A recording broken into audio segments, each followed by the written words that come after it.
चलिए स्टार्ट करते हैं modern history complete revision timeline part 2। इसमें हम लोग 1928 के बाद की हिस्ट्री देखेंगे।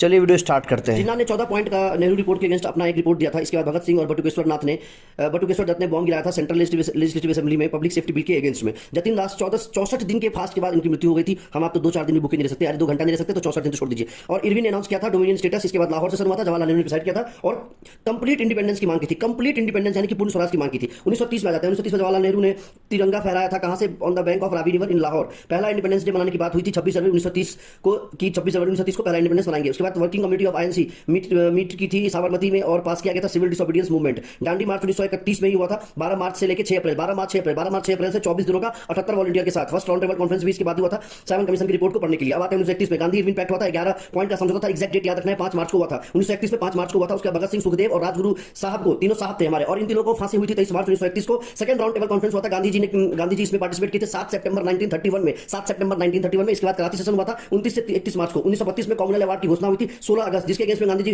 फास्ट पे चले गए थे, मरने तक फास्ट पे चले गए थे 16 अगस्त नर्मदा जेल में। इसके बाद पूना पैक्ट हुआ था। फाइनली उन्होंने अपना फास्ट तोड़ा था, लेकिन गांधी जी ने इस पे साइन नहीं किया था। 24 सितंबर को 1932 में पूना पैक्ट हुआ था। फिर थर्ड राउंड टेबल कॉन्फ्रेंस हुआ था 1932 में। फिर उसके बाद ऑल इंडिया अनटचेबिलिटी लीग 1932 में ही शुरुआत हुआ था। बाद में इसी को हरिजन सेवक संघ बना दिया गया। अब चलते हैं हम लोग 1934 में बिहार में भीषण भूकंप आया था 8 तीव्रता का, लगभग 8 तीव्रता का, जिसमें देख लीजिएगा गूगल पे क्या क्या हुआ था। Ghanshyam Das Birla was the first president of institution. ये जो कांग्रेस सोशलिस्ट पार्टी की स्थापना हुई थी मई में, इसके घनश्याम दास और बिरला दास पहले प्रेसिडेंट थे। इसके बाद 1937 में गवर्नमेंट ऑफ इंडिया आया था। 1937 में प्रोविंशियल इलेक्शन हुआ था, जिसमें से 11 में से 7 में कांग्रेस की जीत हुई थी। 1939 में गवर्नमेंट नवंबर में कांग्रेस मिनिस्टर रिजाइन कर दिए थे सारे स्टेट से, और इसी को मुक्ति दिवस के रूप में मुस्लिम लीग ने मनाया था 22 दिसंबर 1939 को। इसके बाद 1940 में पाकिस्तान रेजोल्यूशन पास हुआ था, मुस्लिम लीग पास किया था, मोहम्मद इकबाल ने पास किया था 24 मार्च को लाहौर सेशन में। वाइसराय लिलिथ को अनाउंस किया था अगस्त ऑफर कांग्रेस लॉन्चेस इंडिविजुअल सत्याग्रह इन, जिसके पहले जो कस्टमर थे या पहले जो हमारे विनोबा भावे साहब थे और दूसरे जवाहरलाल नेहरू। 1941 में डेथ ऑफ रवींद्रनाथ टैगोर की मृत्यु हो गई थी और सुभाष चंद्र बोस जर्मनी के लिए रवाना हो गए थे। 1942 में क्रिप्स मिशन आया था, जिसको कांग्रेस ने रिजेक्ट कर दिया था। क्विट इंडिया मूवमेंट की शुरुआत भी 1942 में हुई थी 8 अगस्त 1942। इसके बाद आईएनए एस्टैब्लिश हुआ मोहन सिंह के द्वारा, और बलिया को चित्तू पांडे, जी हां, चित्तू पांडे ने इंडिपेंडेंट घोषित कर दिया कि अब पैरेलल सरकार चलेगी।